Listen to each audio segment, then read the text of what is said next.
Everyone, welcome to Ambitious Academy. मैं हूँ ऋषिका जैन और आज की इस वीडियो में हम लोग पढ़ने वाले हैं यूनिट नंबर 5 जो कि है कंप्यूटर विजन।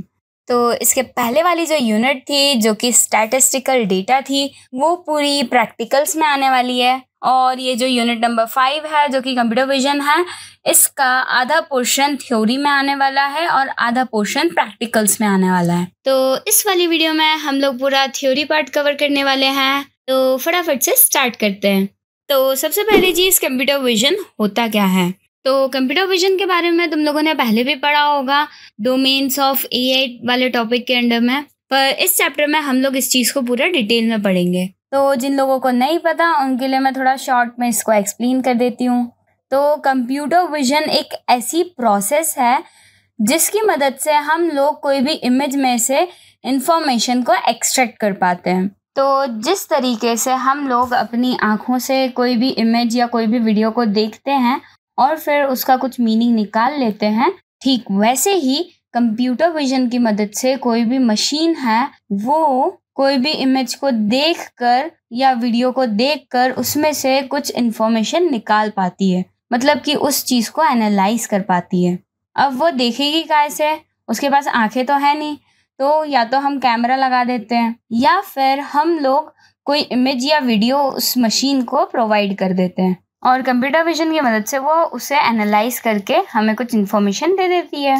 और ये जो कंप्यूटर विजन है ये एआई का एक पार्ट है, ठीक है। तो हमें पता है कि एआई जो रहता है वो ह्यूमन का नेचर मिमिक करने में मदद करता है, मतलब कि एआई की मदद से जो भी कंप्यूटर रहते हैं वो इंसानों की तरह सोच पाते हैं, और कंप्यूटर विजन की मदद से जो भी मशीन्स रहेंगी वो इंसानों की तरह देख पाएंगी, चीज़ें ऑब्जर्व कर पाएंगी, उनका कुछ मीनिंग निकाल पाएंगी। अब यहाँ पर एक हमारा छोटा सा टॉपिक आता है कि कंप्यूटर विजन और इमेज प्रोसेसिंग में क्या डिफरेंस है। तो कंप्यूटर विजन में क्या होता है, कुछ भी इंफॉर्मेशन जो रहती है वो निकाल ली जाती है, मतलब कि जैसे अगर हमने उसको कुछ भी इमेज दी तो वो उसको एनालाइज करके हमें कुछ इन्फॉर्मेशन दे देगा। पर इमेज प्रोसेसिंग में क्या होता है, उसका जो मेन फोकस रहता है वो जो भी रॉ इमेजेस रहती है उसको एनहेंस करना रहता है, मतलब कि उस इमेज में कुछ ऐसा कर देना जिसकी मदद से वो इमेज जो है वो और ज़्यादा अच्छी दिखे, जैसे कि कलर करेक्शन हो गया या ब्राइटनेस का करेक्शन हो गया, तो ये हमारी इमेज प्रोसेसिंग में आ जाएंगे। और अगर कंप्यूटर विजन की बात करें तो उसके एग्जांपल में आ जाएगा ऑब्जेक्ट डिटेक्शन, या फिर हमने कुछ लिखा है तो वो हैंड राइटिंग को रिकॉग्नाइज करके बता दे कि क्या लिखा है। और तो और इमेज प्रोसेसिंग जो है वो कंप्यूटर विजन का एक सबसेट है, मतलब कि पूरा कंप्यूटर विजन है उसका एक छोटा सा पार्ट है इमेज प्रोसेसिंग। अब हम लोग कंप्यूटर विजन की एप्लीकेशंस पढ़ लेते हैं कि हम कंप्यूटर विजन को कहाँ कहाँ यूज करते हैं। तो हमारा फर्स्ट टॉपिक है फेशियल रिकॉग्नाइजेशन। तो हम लोग कंप्यूटर विजन का यूज अपने घर में करते हैं सिक्योरिटी को एनहेंस करने के लिए। तो इससे क्या होगा कि अगर कोई भी हमारे घर पे गेस्ट आएगा तो वो उसका फेस रिकॉग्नाइज कर लेगा, या फिर जो भी आ रहा है हमारे घर पे उसका एक रिकॉर्ड रखने के लिए। तो इससे क्या होगा, जो हमारा घर है वो स्मार्ट हो जाएगा, है ना। ये फेशियल रिकॉग्नाइजेशन वाला सिस्टम जो होता है वो स्कूल्स में भी लगाया जाता है। तो जो अटेंडेंस है वो इसी के थ्रू हो जाती है, जो एआई रहेगा वो सबके फेस रिकॉग्नाइज कर लेगा और अटेंडेंस लगा देगा, ठीक है। तो अब जैसे तुम्हारी बिल्डिंग है और उसमें बहुत सारे लोग आते हैं तो हम क्या कर सकते हैं, अपना ये फेस रिकॉग्नाइजेशन वाला सिस्टम वहां पर लगा सकते हैं। तो जो भी आ रहा है वो उनका फेस डिटेक्ट कर लेगा। जैसे जो मल्टी में रह रहे हैं वो लोग आएंगे तो वो उनका फेस उसको पता रहेगा कि कौन आता है कौन नहीं आता, और अगर कोई अननोन पर्सन आएगा तो उसका रिकॉर्ड उस सिस्टम के पास रहेगा। अब अपनी नेक्स्ट एप्लीकेशन है फेस फिल्टर्स। तो अभी स्नैपचैट हो गए या इंस्टाग्राम हो गया, तो इन एप्स पे बहुत सारे फेस फिल्टर्स रहते हैं। तो इसमें क्या होता है कि जो भी कैमरा रहता है उसके थ्रू जो भी फोन रहेगा या जो भी मशीन रहेगी वो फेस को रिकॉग्नाइज कर लेती है और फिर उस पर फिल्टर लगा देती है। ये तो तुम लोगों को पता ही होगा ऑलरेडी। और इसका यूज गूगल पे भी होता है, पता है ना वो ऑप्शन कि हम लोग कोई भी इमेज के थ्रू भी गूगल पे सर्च कर सकते हैं चीजें। तो उसमें क्या होता है, गूगल क्या करता है, जैसे मैंने अगर इसे कोई भी फोटो दी तो वो गूगल क्या करेगा, कंप्यूटर विजन का यूज करके उस इमेज को एनालाइज करके हमें रिजल्ट्स दे देता है। और तो और ये कंप्यूटर विजन जो है वो रिटेल में भी काम आता है। तो इसमें क्या होता है, जो लोग रहते हैं वो अपनी शॉप्स में इसको इंस्टॉल करा लेते हैं और कंप्यूटर विजन की मदद से जो भी कस्टमर रहते हैं उनका मूवमेंट ट्रैक किया जाता है कि वो कहाँ जा रहे हैं, फिर उनका चलने का घूमने का पैटर्न क्या है। और तो और ये इन्वेंट्री मैनेजमेंट में भी काम आता है। इन्वेंट्री मतलब कि जो स्टॉक रहता है ना दुकान में, वो कि इतने किलो चावल है, इतने किलो आटा है, ऐसे। तो वो क्या करेगा, जो भी उसके पास इमेजेस रहेगी उसके अकॉर्डिंग वो एक एस्टिमेट बताता है कि क्या क्या आइटम जो है वो शॉप में है और कौन कौन सा खत्म हो गया है। और तो और वो कस्टमर के परचेजिंग पैटर्न के अकॉर्डिंग ये भी बता सकता है कि किस सामान को कहाँ रखना चाहिए। तो वहां रखेंगे तो उसकी जो सेल है वो बढ़ जाएगी। उसके बाद फिर ये सेल्फ ड्राइविंग कार्स में भी यूज होता है। तो कंप्यूटर विजन की मदद से जो सेल्फ ड्राइविंग कार्स रहती है ना, वो अपने आजू बाजू में जो भी ऑब्जेक्ट्स रहते हैं या कोई सी दूसरी गाड़ी है वो उसको पहचान पाती है और जो भी रूट रहता है कि कहाँ जाना है तो वो उसको भी देख पाती है और आसपास का जो भी इन्वायरमेंट है ना उसके अकॉर्डिंग भी काम कर पाती है। जैसे कि कार जा रही है, उसके एकदम बाजू में कुछ हो गया एकदम से, या फिर कार चल रही है और बीच सड़क पे एक्सीडेंट हो गया, तो वो चीज वो सेंस करके वहीं कार रुक जाएगी। ऐसा नहीं करेगी कि हाँ ये रोड सीधी है तो चलते चली जाएगी, भले ही वहां कोई खड़ा हो उसको कुचल के चले जाएगी, ऐसा कुछ नहीं करेगी वो। क्यों? क्योंकि उसके पास कंप्यूटर विजन है। और तो और ये मेडिकल इमेजिंग में भी यूज हो रहा है। तो इसमें क्या होता है कि जैसे कोई भी ऑर्गन में अगर दिक्कत है तो वो उसको स्कैन कर लेगी और फिर वो उस इमेज को एनालाइज कर लेगा और वो डॉक्टर की हेल्प करेगा, सजेशंस देगा कि यहाँ पर दिक्कत है, मतलब कि असिस्टेंट वाला काम कर देगा। और तो और जो 2D स्कैन्ड इमेजेस होती है ना उसको वो 3D बना देता है, मॉडल जैसा एकदम। तो उसकी मदद से क्या होता है, जो डॉक्टर्स रहते हैं ना वो और ज्यादा अच्छी तरीके से देख पाते हैं कि प्रॉब्लम क्या है आखिर में, और फिर वो पेशेंट की जो कंडीशन है उसको और ज्यादा अच्छी तरीके से समझ पाएंगे। उसी के साथ साथ ये चीज गूगल ट्रांसलेट ऐप में भी यूज होती है। तुम लोगों ने देखा होगा ये ऐप। इसमें क्या होता है, अगर जैसे कोई मेरे पास टेक्स्ट है वो दूसरी लैंग्वेज में लिखा हुआ है और अगर वो टेक्स्ट मैं इस ऐप को दूंगी तो वो मुझे जो भी मैं लैंग्वेज मांगूंगी उसमें ट्रांसलेट करके दे देता है। तो अब इधर क्या हुआ, इस ऐप ने कंप्यूटर विजन का यूज किया और जो भी इमेज थी उसमें जो भी टेक्स्ट था उसको समझ लिया कि हाँ इसमें टेक्स्ट लिखा हुआ है। तो जो कंप्यूटर विजन रहता है वो कहीं ना कहीं जो हैंड रिटन टेक्स्ट होता है या इमेज में कोई सा भी टेक्स्ट लिखा हो उसको पहचानने में मदद करता है। जैसे कि गूगल लेंस हो गया, वो भी क्या करता है, हम उसे कोई भी इमेज देंगे तो वो उसके अकॉर्डिंग हमें रिजल्ट्स दे देता है। अब हम लोग चलते हैं अपने नेक्स्ट टॉपिक पे जो कि है कंप्यूटर विजन टास्क। तो जो कंप्यूटर विजन की जो एप्लीकेशंस होती है ना वो कुछ टास्क पे बेस्ड रहती है जो कि कंप्यूटर विजन परफॉर्म करता है, जिसकी मदद से हमें कुछ इन्फॉर्मेशन मिल जाती है। मतलब कि हम उन कामों के बारे में बात करेंगे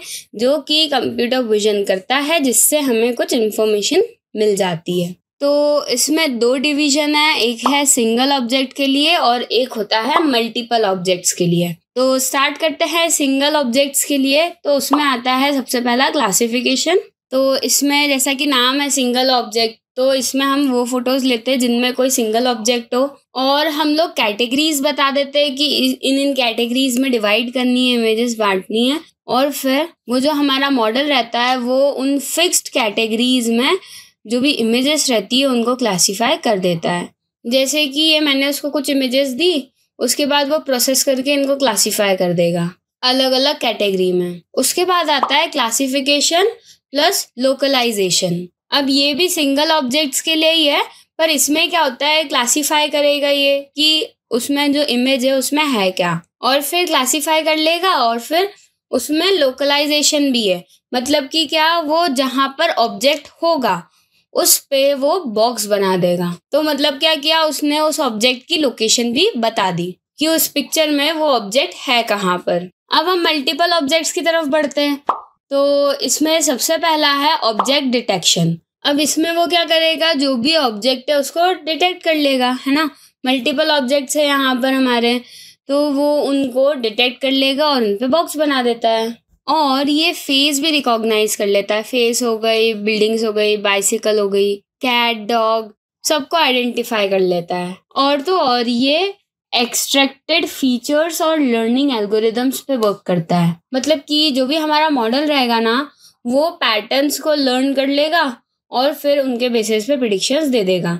तो ये एक्सट्रैक्टेड फीचर्स और लर्निंग एल्गोरिदम्स पे वर्क करता है और ये बहुत सारी जगह काम आता है, जैसे कि सिक्योरिटी के लिए हम लोग यूज़ कर सकते हैं, फिर जो ऑटोमेटेड व्हीकल्स होते हैं उनमें भी यूज़ होता है। अब हम चलते हैं अपने नेक्स्ट टॉपिक पे, जो कि है इंस्टेंस सेगमेंटेशन। तो इसमें भी हम एक ऐसी इमेज देते हैं जिसमें कि मल्टीपल ऑब्जेक्ट्स हों और फिर वो उन ऑब्जेक्ट्स की आउटलाइन बना देता है इसमें, और उसके थ्रू हमें बताता है कि कहाँ पर क्या है। तो इसमें ये क्या करता है, हर एक पिक्सल को लेबल दे देता है कि जैसे ये सारे पिक्सल हैं, ये सारे डॉग के हैं, ये सारे कैट के हैं, ऐसा। अब हम चलते हैं अपने नेक्स्ट टॉपिक पे, जो कि है बेसिक्स ऑफ इमेजेस। ठीक है, तो इसमें हम लोग कुछ बेसिक टर्म्स पढ़ने वाले हैं इमेजेस से रिलेटेड। तो ये बेसिक चीज़ है कि तुम लोगों ने कभी ऐसा देखा होगा, कोई इमेज होती है उसकी क्वालिटी बहुत ही ख़राब होती है, तो हम अगर ज़रा सा भी उसको जूम करते हैं तो वो पूरी पिक्सल्स में दिखती है, मतलब कि पूरी ऐसा दिखता है ग्रिड हो जैसे, और उसमें कलर भरे हुए दिखते हैं, स्क्वायर या सर्कल की ग्रिड। तो वही चीज़ हम लोग पढ़ने वाले हैं। तो पिक्सल्स क्या होते हैं, तो पिक्सल मतलब होता है पिक्चर एलिमेंट। अब हर फोटो जो भी हमें डिजिटल फॉर्म में दिख रही है उसमें पिक्सल्स होते हैं। ठीक है, वो पिक्सल से बनी हुई होती है। जैसे साइंस में पढ़ाया जाता है ना कि हम लोग कैसे बने हैं, सेल से बने हैं, ठीक वैसे ही जो इमेज रहती है वो पिक्सल से बनी रहती है, और जनरली राउंड या फिर स्क्वायर पिक्सल्स होते हैं जो कि बिल्कुल अरेंज्ड रहते हैं और बहुत छोटे छोटे होते हैं, और फिर जब हम उनको जूम आउट करके दूर से देखते हैं तो वो हमें एक इमेज दिखती है। जैसे तुम्हारी स्किन होती है ना, उसको जूम करोगे तो उसमें सेल दिखेंगे छोटे छोटे, ठीक वैसे ही जो इमेज रहती है वो पिक्सल से बनी हुई होती है, और फिर अगर हम उनको ज़्यादा जूम कर देते हैं ना तो हमें पिक्सल्स दिखता है, ग्रिड जैसा दिखता है, और उसमें कलर भरा हुआ रहता है। और ये जो पिक्सल्स की जो ग्रिड होती है ना, इस ग्रिड को हम लोग बिटमैप कहते हैं। और जैसे मान लो कि किसी इमेज का रिजोल्यूशन 1024 बाय 768 है, मतलब कि क्या उसमें 1024 कॉलम्स होंगे और 768 रोज होंगी। तो इसमें हम क्या करेंगे, कितने पिक्सल है वो कैसे बताएंगे, तो इन दोनों को आपस में मल्टीप्लाई कर देंगे तो हमारे टोटल जो पिक्सल्स हैं वो निकल आएंगे। अब इसमें जो पिक्सल का साइज होता है ना, वो ऐसे नहीं होता कि एक पिक्सल मतलब 1 मिलीमीटर या 1 माइक्रोमीटर, ऐसा नहीं होता। तो ये जो पिक्सल का साइज रहता है ना, वो डिपेंड करता है पिक्सल पर इंच पे, कि हमने पिक्सल पर इंच में क्या सेटिंग डाल रखी है उस पे। अगर 1 इंच में कम पिक्सल की सेटिंग डाल रखी है हमने, मतलब कि जो PPI है वो अगर कम कर रखा है, तो जो हमारा पिक्सल है वो बड़ा होगा। मान लो कि PPI वैल्यू 2 दे रखी है, तो मतलब कि क्या, जो 1 पिक्सल होगा ना वो आधे इंच का हो जाएगा। और जैसे ही मैं PPI वैल्यू बढ़ा दूंगी वैसे ही जो इमेज है वो और अच्छे से दिखेगी, मतलब उसकी क्वालिटी इम्प्रूव हो जाएगी, और जो पिक्सल का साइज है, 1 पिक्सल का साइज, वो छोटा हो जाएगा, तो उससे इमेज जो है वो और ज़्यादा क्लियर दिखेगी। अब उसके बाद हमारा नेक्स्ट टॉपिक है पिक्सल वैल्यू। अब पिक्सल वैल्यू में क्या होता है, जैसे एक इमेज है, उसकी हर पिक्सल की अपनी कुछ एक वैल्यू होती है, और उस वैल्यू को हम लोग पिक्सल वैल्यू कहते हैं। तो जो पिक्सल वैल्यू रहती है वो हमें ये बताती है कि जो पिक्सल है वो कितना ब्राइट है, उसका क्या कलर होना चाहिए, वो सारी चीज़ें। तो जो पिक्सल वैल्यू होती है ना, उस पर इंफॉर्मेशन होती है, वो ये बताता है कि जो पिक्सल है वो कितना ब्राइट है, क्या कलर है, वो सारी चीज़ें। और जो कॉमन पिक्सल फॉर्मेट है ना, वो होता है बाइट इमेज। अब अगर तुम लोगों को बाइट का कन्वर्जन याद हो, तो जब हम बाइट को बिट में कन्वर्ट करते तो 1 byte is equals to 8 bit हो जाता है। तो जो बाइट इमेज है ना, तो उसमें जो नंबर होता है उसको हम लोग 8 बिट इंटीजर के फॉर्म में स्टोर करते हैं।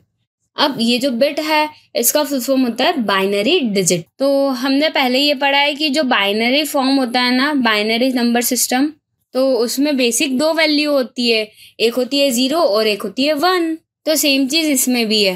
तो जो हमारा बिट होता है ना, एक बिट, उसका क्या होता है, एक 0 होता है या फिर एक 1 होता है, उसकी 2 वैल्यूज़ हो सकती है। तो इसमें क्या होता है, जो हमारा 1 पिक्सल है वो 1 बाइट यूज़ कर रहा है इमेज का, जो कि किसके बराबर है, 8 बिट्स के बराबर है।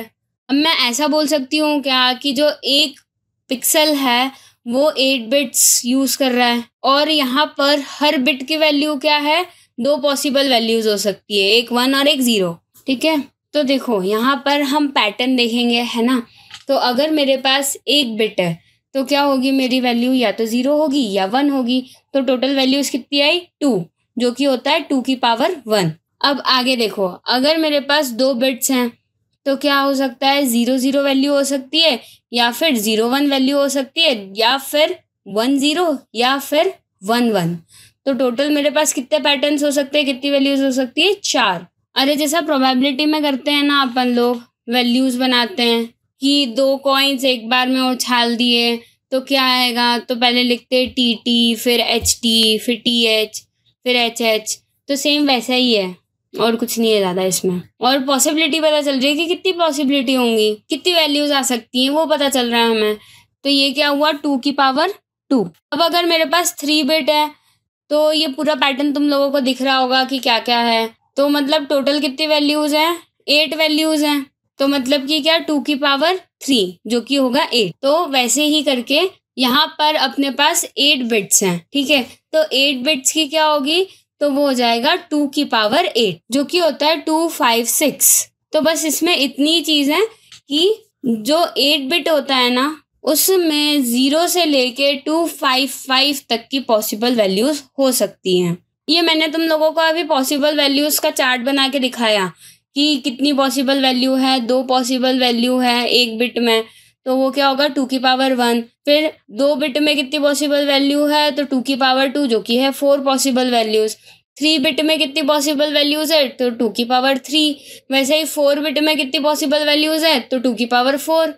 तो वैसे ही 8 बिट में कितनी वैल्यूज हैं, तो 2 की पावर 8, जो कि है 256। अब इसमें हम लोग स्टार्ट करते हैं 0 से, तो इसीलिए हमारी जो एक वैल्यू है वो कम हो जाती है, तो वो हो जाता है 0 से लेके 255 तक। तो 0 से लेके 255 तक मतलब कि कितने पॉसिबल नंबर्स, 256। अब इसमें जो 0 होता है वो कोई कलर का नहीं होता, या फिर वो ब्लैक होता है। और जो 255 है वो या तो फुल कलर होगा या फिर वाइट होगा। अब ये जो चीज़ है ये इमेज पे डिपेंड करती है, ठीक है। तो यहाँ पर हमारा पिक्सल वैल्यू वाला टॉपिक ख़त्म होता है। अगर तुम लोगों को ऐसा लग रहा है कि समझ नहीं आया तो फिर से पीछे करके देख सकते हो तुम लोग, क्योंकि हो सकता है कि थोड़ा बहुत नहीं समझ में आया हो, तो एक बार वीडियो और देख लेना तो अच्छे से समझ में आ जाएगा। अब हम पढ़ लेते हैं ग्रे स्केल इमेजेस के बारे में।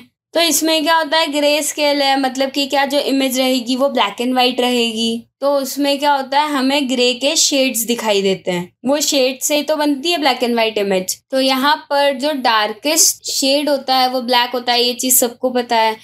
और इसकी वैल्यू क्या होगी वो मैंने अभी बताई थी, 0 होती है इसकी वैल्यू ब्लैक की। और जो लाइटेस्ट शेड है वो होगा वाइट, जिसकी वैल्यू होती है 255। और फिर जो ग्रे के शेड्स रहते हैं ना, वो ब्राइटनेस के अकॉर्डिंग हमें दिख जाते हैं अलग अलग। और ये जो ग्रे स्केल होता है ना, उसमें हर एक पिक्सल की जो साइज रहती है वो होती है 1 बाइट। अभी मैंने बताया तुम लोगों को कि 1 byte is equal to 8 bit, और वो पूरी कहानी बनाई, अरे बनाई क्या, बताई थी। अब ये इमेज देखो, इसमें अलग अलग पिक्सल्स दिख रहे हैं तुम लोगों को, है ना। और उन पिक्सल पे देखो उनकी वैल्यू लिखी हुई है, पिक्सल वैल्यू, जो कि 0 से लेके 255 के बीच में होती है। तो देखो इसमें भी दिख रहा है कि जो डार्क कलर के दिख रहे हैं ना पिक्सल, उनकी देखो वैल्यू कितनी कम है, और किसी किसी की 0 भी है। क्यों, क्योंकि जो 0 होता है वो ब्लैक को रिप्रेजेंट करता है। और देखो जो लाइट कलर है ना, वो 255 के क्लोज हैं। तो ऐसे करके पिक्सल वैल्यू मिलती है हर पिक्सल को अपनी अपनी है, और उस पिक्सल वैल्यू के अकॉर्डिंग हमें उनका अपीयरेंस दिखता है कि कलर दिखता है कैसे है। मतलब ग्रे का कौन सा शेड है वो दिखता है, कलर तो है ही नहीं इस इमेज में, ब्लैक एंड वाइट है।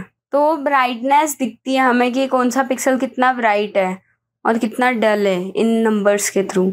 अब आ जाते हैं हम लोग RGB इमेजेस पे। तो जो भी इमेजेस होती है ना, जो हमें ऐसे डिजिटली दिखती है फ़ोन कंप्यूटर पे, तो ये सारी जो इमेज है वो बेसिकली 3 कलर से बनी हुई है। एक है रेड, ग्रीन, ब्लू, तो उसी से बनता है RGB, रेड ग्रीन ब्लू। तो जितने भी कलर है ना वो सारे इन 3 कलर से ही बनते हैं। अब कहीं पर अगर रेड ज़्यादा होता है तो उसका कलर बदल जाता है, कहीं पे अगर ग्रीन ज़्यादा है तो उसका कलर बदल जाएगा, तो मतलब इन 3 कलर की इंटेंसिटी पे डिपेंड करता है कि हमें कौन सा कलर मिलने वाला है। और हर पिक्सल के पास इन तीनों कलर्स की अलग अलग वैल्यूज होती है और ये तीनों कलर साथ में आके हमें वो जो रिक्वायर्ड कलर रहता है वो दिखा देते हैं। जैसा कि इस फोटो में दिखाई दे रहा है कि हर कलर्ड इमेज जो रहती है वो 3 अलग अलग चैनल्स में स्टोर रहती है और उसमें इनकी इंटेंसिटी भी अलग अलग होती है। और फिर जब हम इन तीनों को मिला देते हैं तो हमें जो ओरिजिनल कलर रहते हैं वो दिख जाते हैं।